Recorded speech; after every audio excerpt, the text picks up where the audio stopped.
तो hello friends, कैसे हैं आप लोग। उम्मीद करता हूं कि आप लोग बहुत अच्छे होंगे और अच्छे से स्टडी आप लोग अभी कर रहे होंगे। तो दोस्तों, आज के इस वीडियो में हम लोग प्रश्नावली 4.1 का जो है क्वेश्चन नंबर 2 को हल करेंगे, ठीक है। और इसमें जितने भी क्वेश्चन है ना, वो सारे के सारे बीबीआई क्वेश्चन है। तो चलिए क्या करते हैं, तो 2 नंबर क्वेश्चन का पहले हेडिंग पढ़ लेते हैं और आप लोग वीडियो को लास्ट तक देखिएगा, तब जाके आप लोग को अच्छे से समझ में आएगा। तो आप लोग यहाँ पे देख सकते हैं कि हेडिंग है हमारे पास कि निम्न स्थितियों को द्विघात समीकरणों के रूप में निरूपित कीजिए। यानी कि ये 2 नंबर में जो क्वेश्चन दिए हुए 4 क्वेश्चन, उन सारे को हम लोग को हल करके और द्विघात समीकरण के रूप में मतलब कि निकाल देना है, ठीक है। यानी कि द्विघात समीकरण के रूप में निकाल के आंसर हो जाएगा। तो चलिए क्या करते हैं, तो क्वेश्चन को पढ़ लेते हैं पहले, उसके बाद जाके हल करेंगे। तो देखिए क्वेश्चन है हमारे पास कि एक आयताकार भूखंड का क्षेत्रफल 528 मीटर स्क्वायर है। क्षेत्र की लंबाई मीटरों में, यानी कि मीटर में है क्षेत्र की लंबाई, मीटरों में चौड़ाई के दोगुने से एक अधिक है। हमें भूखंड की लंबाई और चौड़ाई ज्ञात करनी है। देखिए एक आयताकार, यानी कि यहाँ पे जो है ना भूखंड है, तो पहले मैं उसका फोटो बना देता हूँ। यहाँ पे एक आयताकार भूखंड का, ये है एक आयताकार भूखंड, ठीक है। इसकी क्षेत्रफल कितनी बोल रही है, तो यहाँ पे देख सकते हैं कि 528 मीटर स्क्वायर। और इसका नाम दे देते हैं ए, बी, सी और डी। और 528 मीटर इसका हो गया क्षेत्रफल, ठीक है। तो इसमें और क्या बोल रहा है आगे, तो देखिए क्षेत्र की लंबाई चौड़ाई के दोगुने से एक अधिक है। यहाँ की बोल रहा है कि चौड़ाई के दोगुने से एक अधिक है। तो हम लोग यहाँ पे क्या करेंगे, तो पहले मान लेंगे कि माना कि चौड़ाई बराबर है। तो देखिए सबसे पहले यहाँ पे लिख देंगे हल, और उसके बाद क्या करेंगे, तो देखिए यहाँ पे जो हम लोग को मानना है, तो मानेंगे यहाँ पे कि माना कि आयताकार भूखंड की चौड़ाई मान लेंगे, ठीक है। आयताकार आयताकार आयताकार भूखंड की चौड़ाई मान लेते हैं x मीटर, ठीक है। और अब लंबाई यहाँ पे देखिए कैसे निकलेगा, तो लंबाई बराबर हो जाएगा यहाँ पे। देखिए यहाँ पे क्वेश्चन में बोल रहा है कि चौड़ाई के दोगुने से एक अधिक है। कौन अधिक है, तो लंबाई अधिक है। तो देखिए यहाँ पे चौड़ाई x माने हैं हम लोग, और यहाँ पे बोल रहा है 2 गुना, यानी कि इसमें 2 गुना करेंगे तो 2x हो जाएगा। अब बोल रहा है कि एक अधिक है, तो प्लस में 1 कर देंगे, तो हमारे पास ये लंबाई निकल गया। तो यहाँ पे वही लिख देंगे कि 2x प्लस में 1, और ये हो गया लंबाई निकल गया, ठीक है। अब क्या करना है, तो यहाँ पे लिख देना है पहले प्रश्न से।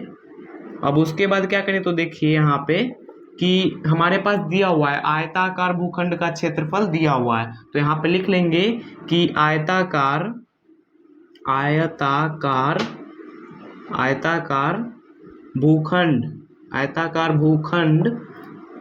भूखंड का क्षेत्रफल।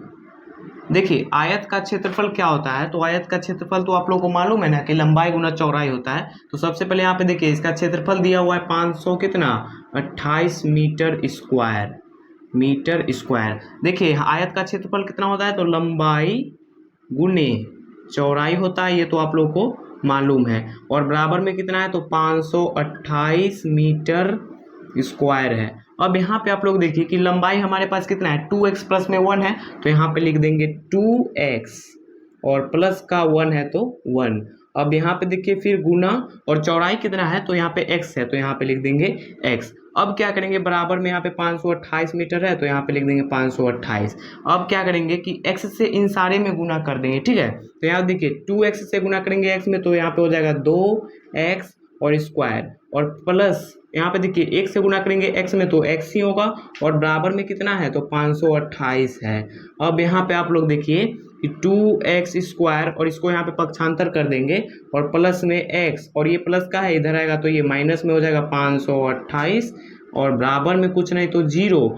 अब यहाँ पे देखिए कि यह जो है निकल के आ गया द्विघात समीकरण के रूप में। यही ना बोल रहा था क्वेश्चन में कि द्विघात समीकरणों के रूप में निरूपित कीजिए, और ये निकल के आ गया, और ये हो गया आंसर। तो उम्मीद करता हूं कि आप लोग को यह क्वेश्चन बहुत ही सिंपल तरीके से समझ में आ गया होगा। तो चलिए अब हम लोग नेक्स्ट क्वेश्चन लेते हैं और उसको अच्छे से समझते हैं। तो आइए दोस्तों, अब हम लोग दूसरा नंबर क्वेश्चन को हल करते हैं। देखिए यह क्वेश्चन तो और भी इजी है। देखिए करना क्या है इसमें, तो यहाँ पे देखिए क्वेश्चन पहले पढ़ लेते हैं। देखिए 2 क्रमागत धनात्मक पूर्णांकों का गुणनफल 306 है। हमें पूर्णांकों को ज्ञात करना है। देखिए यहाँ पे कंडीशन बोल रहा है। यहाँ पे सबसे पहले यहाँ पे देखिए क्रमागत का मतलब क्या होता है, तो क्रमागत का मतलब होता है, जैसे आप लोग यहाँ पे देख सकते हैं कि 1 दो तीन, यानी कि पहाड़ा पढ़ते हैं तो 1 2 3 4 5 आता है ना, तो उसी को हम लोग क्रमागत बोलते हैं। यानी कि इसका मतलब बीच में एक डिफरेंट होता है, जैसे कि एक के बाद आता है दो, तो दो और एक के बीच में कितना डिफरेंट है, एक, तो वही हो गया मतलब क्रमागत। तो यहाँ पे सबसे पहले हम लोग क्या करेंगे ना, कि यहाँ पे बोल रहा है कि दो क्रमागत धनात्मक पूर्णांकों का, यहाँ पे पहले बोल रहा है दो, तो दो का मतलब हो गया, एक हो गया पहला, और यहाँ पे फिर हो जाएगा दूसरा। तो सबसे पहले क्या करेंगे, तो यहाँ पे मान लेंगे, यहाँ पे पहले लिखेंगे हल, और उसके बाद क्या करेंगे, तो यहाँ पे मानेंगे कि माना कि पहला पहला क्रमागत क्रमागत धनात्मक पूर्णांक, पहला क्रमागत धनात्मक पूर्णांक बराबर x मान लेते हैं। अब दूसरा क्या मानेंगे, तो यहाँ पे देखिए लिख देंगे दूसरा क्रमागत धनात्मक पूर्णांक बराबर, देखिए दूसरा में क्या करना है कि यहाँ पे देखिए कि बोल रहा है कि दो क्रमागत धनात्मक, यानी कि पहले तो हम लोग x मान लिए, पहला को तो x मान लिए, अब दूसरा बोल रहा है तो दूसरा में क्या करेंगे, x+1 क्यों करेंगे, क्योंकि देखिए क्रमागत का मतलब होता है जैसे कि एक के बाद दो, दो तीन, मतलब एक से लेके जितने भी आप 3 4 5 बीच में एक डिफरेंट होता है ना, इसीलिए हम लोग यहाँ पे क्रमागत का मतलब मान लिए यहाँ पे x पहला, और दूसरा हो जाएगा x+1, और ये हो गया हमारे पास दूसरा। तो अब जाके क्या करेंगे कि दोनों का गुणनफल बोल रहा है, तो यहाँ पे सबसे पहले लिख देंगे प्रश्न से, और उसके बाद क्या करेंगे, तो दोनों का गुना कर देंगे। यहाँ पे देखिए, यहाँ पे पहला है x, तो x लिखेंगे, और उसके बाद दूसरा क्या है, तो दूसरा है x+1, तो x+1, और दोनों का गुणनफल कितना बोल रहा है, तो 306 दिया है, तो 306। अब यहाँ पे देखिए x से गुना करना है इन सारे में, तो आइए करते हैं। यहाँ पे देखिए x गुना x करेंगे तो x², और फिर प्लस है तो प्लस, फिर x गुना 1 करेंगे तो x ही होगा,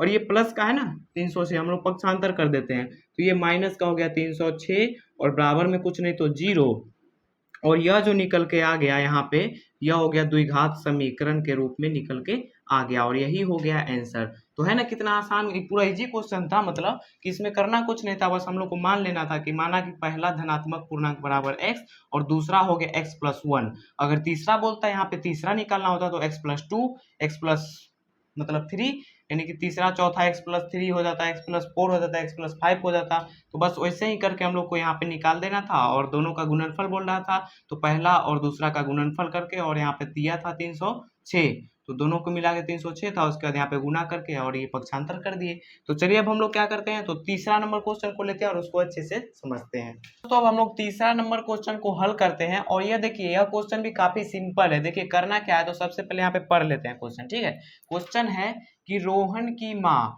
उससे 26 वर्ष बड़ी है, यानी कि रोहन की जो माँ है वो उससे 26 वर्ष बड़ी है, किससे, तो रोहन से 26 वर्ष बड़ी है, ठीक है। उसके बाद है कि उनकी आयु वर्षों में, यानी कि उनकी आयु वर्षों में का गुणनफल अब से 3 वर्ष पश्चात, पश्चात का मतलब होता है बाद में, ठीक है, यानी कि पश्चात का मतलब बाद होता है, और पूर्व का मतलब पहले होता है, और यहाँ पे देखिए पश्चात 360 हो जाएगी, हमें रोहन की वर्तमान आयु ज्ञात करनी है, यानी कि हमें जो है रोहन की वर्तमान आयु निकालना है, ठीक है। तो आइए क्या करेंगे, तो सबसे पहले रोहन की वर्तमान आयु मान लेते हैं, तो यहाँ पे लिखेंगे हल, और उसके बाद क्या करेंगे, तो मान लेंगे कि माना कि रोहन की वर्तमान आयु, जो बोला है ना क्वेश्चन में वही मान लेना है, कि माना कि रोहन की वर्तमान आयु x मान लेते हैं यहाँ पे x, और वर्षों में बोल रहे थे यहाँ पे वर्ष लगा देंगे x वर्ष, ठीक है। अब जाके क्या करना है, तो यहाँ पे देखिए क्वेश्चन में आप लोग ध्यान से देखिए कि बोल रहा है कि रोहन की माँ उससे 26 वर्ष बड़ी है, किससे, तो रोहन से, तो रोहन को हम लोग क्या माने हैं, तो x माने हैं, तो x प्लस क्या कर देंगे 26 कर देंगे। तो आइए लिख देते हैं कि माँ की आयु, रोहन की माँ की आयु, यहाँ पे लिखेंगे रोहन की माँ की आयु। अब यहाँ पे देखिए आप लोग कि 26 वर्ष बड़ी बड़ी बोल रहा है ना माँ, तो यहाँ पे लगा देंगे x प्लस में 26, और ये यहाँ पे ये वर्ष लिख देंगे।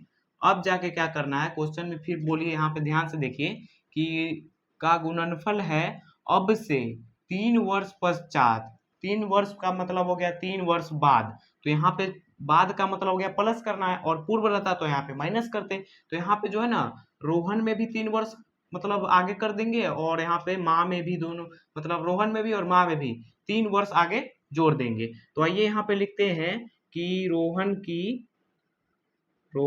की नहीं, यहाँ पे ऐसे नहीं लिखेंगे, यहाँ पे लिखेंगे कि 3 वर्ष पश्चात, यहाँ पे लिखेंगे क्या, 3 वर्ष पश्चात, पश्चात रोहन की आयु, रोहन की आयु 3 वर्ष का मतलब हो गया 3 वर्ष जोड़ देंगे, तो यहाँ पे x है रोहन का, तो x, और 3 वर्ष बोल रहा है तो यहाँ पे 3 वर्ष जोड़ दिए, और ये हो गया रोहन की आयु निकल के आ गया।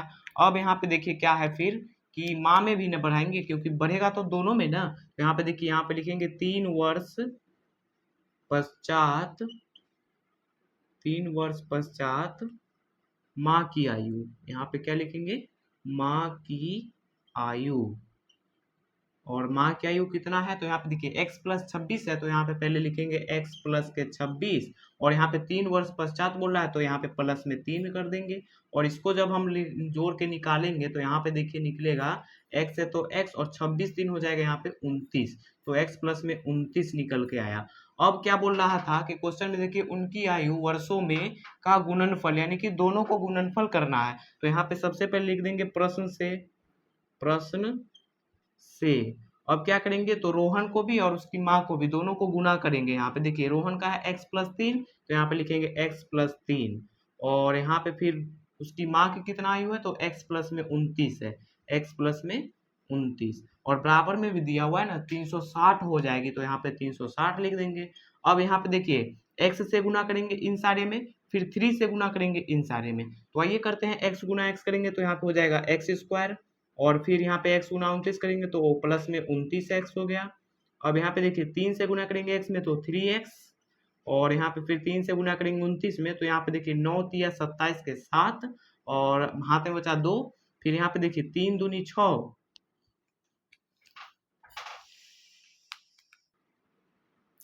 तो यहाँ पे देखिए 3 से गुना करेंगे 29 में तो हो गया 9 तिया 27, तो 27 का 7, और हासिल बचा 2, फिर यहाँ पे देखिए कि 3 दूनी 6, और 6 दू कितना होगा तो 8, तो यहाँ पे निकल के आ गया 87, और बराबर में कितना है तो 360 है, तो 360। अब जाके यहाँ पे क्या करेंगे कि यहाँ पे देखिए कि इसको ब्लैक से ही लिख देते हैं, ठीक है, यहाँ पे हो गया 87, और बराबर में 360 है। अब देखिए यहाँ पे क्या करेंगे कि ये x स्क्वायर है तो यहाँ पे x स्क्वायर ही रहने देंगे, और यहाँ पे देखिए 29x और प्लस में 3x, यानी दोनों प्लस में है तो दोनों को जोड़ देंगे, यानी कि 29 31 और 2 32x हो जाएगा, तो यहाँ पे प्लस में 32x, और यहाँ पे ये प्लस का 87 है, और इस साइड यहाँ पे देख रहे हैं 360, इसको हम लोग पक्षांतर करेंगे तो ये माइनस में हो जाएगा 360, और बराबर में कुछ नहीं तो 0।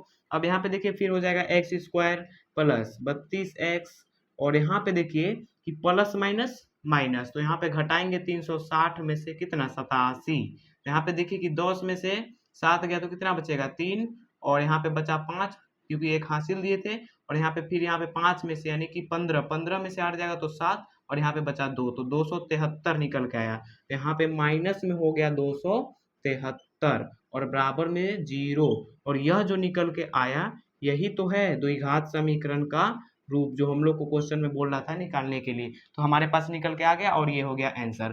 तो उम्मीद करता हूँ कि आप लोग को यह क्वेश्चन समझ में अच्छे तरीके से आ गया होगा। बस इसमें करना कुछ नहीं था कि यहाँ पे मान लेना था कि रोहन की आयु मतलब वर्तमान आयु x वर्ष, फिर यहाँ पे रोहन की माँ की आयु कितना x प्लस 26, क्यों, क्योंकि यहाँ पे बोल रहा था कि रोहन की माँ उससे, उससे का मतलब यहाँ पे देख सकते हैं कि किससे, तो रोहन से, ठीक है। अब उसके बाद क्या किए, तो 3 वर्ष पश्चात, यहाँ पे पश्चात बोल रहा था इसीलिए हम लोग पश्चात यानी कि प्लस किए हैं, अगर यहाँ पे पूर्व बोलता है ना तो यहाँ पे माइनस कर देते। उसके बाद तो आप लोग यहाँ पे समझ ही गए कि उसके बाद गुणनफल कर दिए रोहन की भी और उसकी माँ की भी, और बराबर में 360 दिया है तो 360। अब यहाँ पे तो आप लोग सॉल्व करने जानते ही हैं।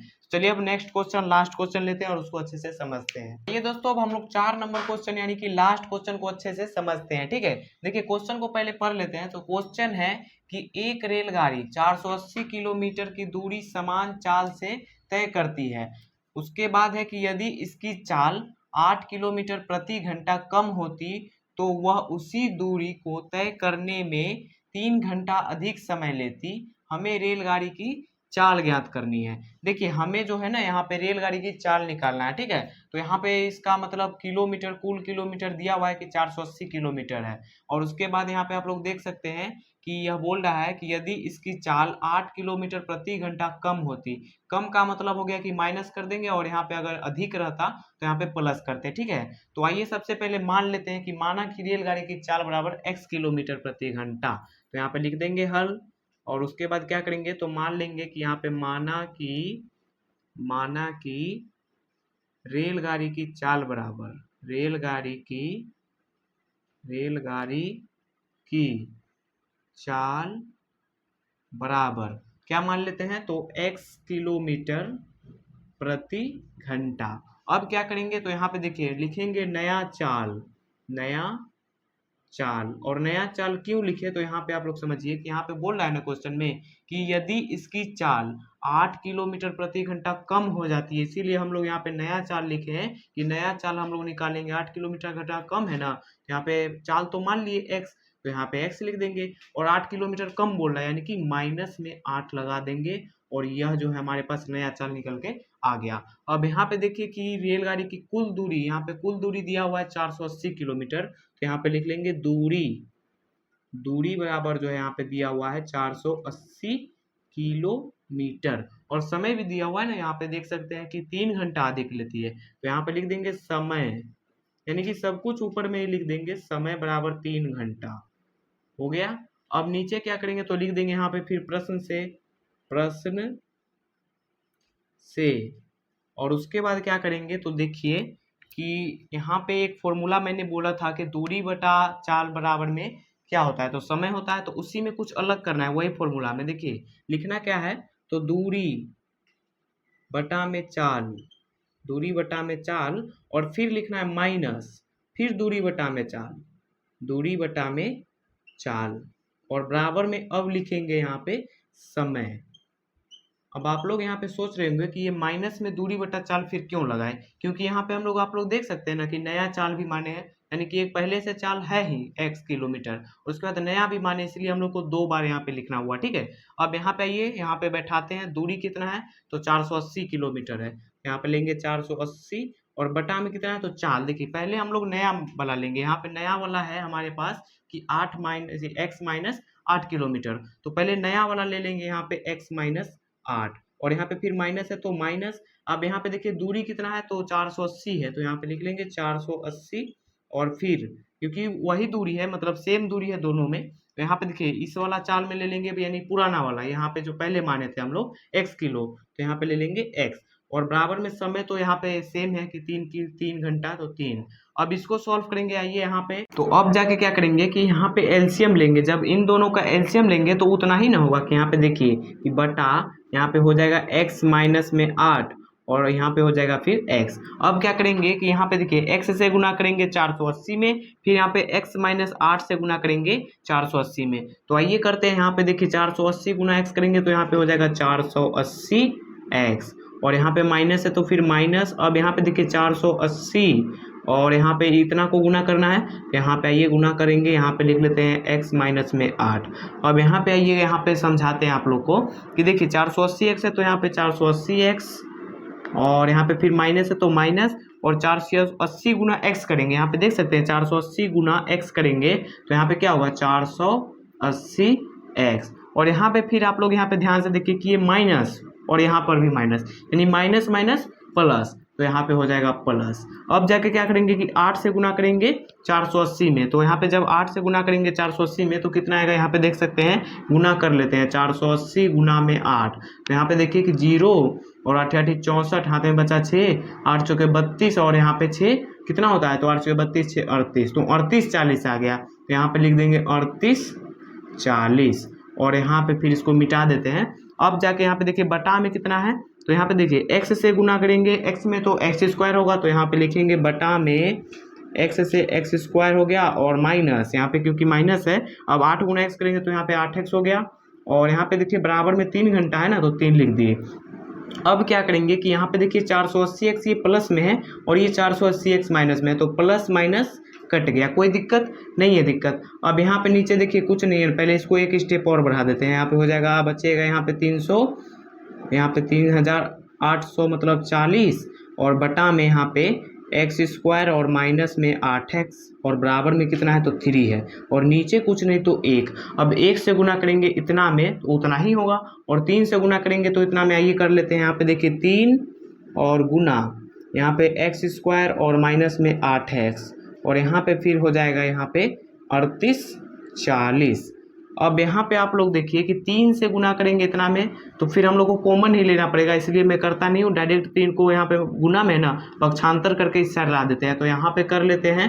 तो यहाँ पे देखिए एक्स स्क्वायर और माइनस में 8x और बराबर में यहाँ पे 38 40 है और यहाँ पे फिर बटा में हो जाएगा 3। क्यों हुआ? क्योंकि यहाँ पे देखिए गुना में था, हम लोग पक्षांतर किए तो ये बटा में आ गया। अब यहाँ पे 3 से कट जाएगा, 3 एकम 3 और यहाँ पे 3 दूनी 6 और 2 इधर आया तो 3 अठे 24 और ये 0 है तो 0, यानी कि एक्स स्क्वायर माइनस में 8x और बराबर में 1280 आ गया और यहाँ पे ये 1280 है, ये प्लस का है। हम लोग पक्षांतर कर लेंगे तो यहाँ पे देखिए एक्स स्क्वायर माइनस में 8x और माइनस में हो जाएगा 1280 और बराबर में कुछ नहीं तो 0 और ये जो निकल के आया यही तो है ना द्विघात समीकरण का रूप। क्यों है? क्योंकि यहाँ पे इसके ऊपर में स्क्वायर मतलब 2 है और यही हो गया आंसर। तो उम्मीद करता हूँ दोस्तों कि आप लोग को यह क्वेश्चन काफ़ी अच्छे तरीके से समझ में आ गया होगा। बस इसमें करना कुछ नहीं था, एक बार आप लोग ध्यान से फिर समझ जाइए कि इसमें मान लेना था कि रेलगाड़ी की चाल। क्यों मानना था? क्योंकि यहाँ पे बोल रहा था रेलगाड़ी की चाल ज्ञात करना है। तो रेलगाड़ी की चाल हम लोगों ने चाल मान लिए थे x किलोमीटर और नया चाल मान लिए x - 8। क्यों माने? क्योंकि यहाँ पे फिर देख सकते हैं कि इसकी चाल 8 किलोमीटर घंटा कम बोल रहा है। अगर अधिक बोलता तो यहाँ पे प्लस करते और कम बोल रहा है तो यहाँ पे माइनस कर दिए। ठीक है, अब यहाँ पे दूरी तो दिया है ही और समय भी दिया है। अब उसके बाद यह जो फॉर्मूला है, यही फॉर्मूला को आप लोग अच्छे से याद कर लीजिएगा। ठीक है, इसको मैंने घेर रखा था इसीलिए ताकि यह फॉर्मूला को आप लोग ध्यान में रखिएगा और इसको अच्छे से याद कर लीजिएगा कि दूरी बटा में चाल माइनस दूरी बटा में चाल बराबर में समय। उसके बाद तो आप लोग प्रोसेस सब जान ही गए। चलिए मिलते हैं नेक्स्ट वीडियो में, तब तक के लिए आप लोग अगर वीडियो अच्छी लगी हो तो एक लाइक कर दीजिएगा। अगर चैनल पे नए हैं तो चैनल को सब्सक्राइब करके ऑल पे क्लिक कर लीजिए ताकि मेरा वीडियो सबसे पहले आप तक पहुंचे। चलिए मिलते हैं नेक्स्ट वीडियो, तब तक के लिए बाय बाय दोस्तों।